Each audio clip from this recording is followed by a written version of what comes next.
Okay, once again, this is on the Sears Kenmore 16641 serger.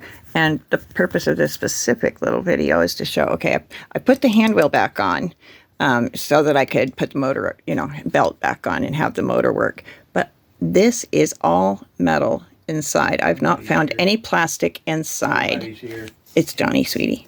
And so I wanted to make sure that basically I get a video showing. This is why these little Kenmores are so worth taking the time to get them freed up if they get bound up. It's so important to service these and oil them, because if you don't, they will seize up. And that was all that was wrong with this, other than somebody messed up the timing.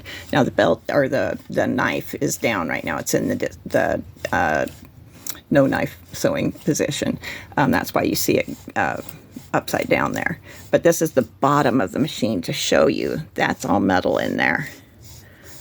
That's why these weigh so much. But there's no plastic gears that I've seen anywhere in here. It's just all metal, and that's why it's so important to keep it lubricated. If you don't keep it lubricated, it will seize up again. So anyway.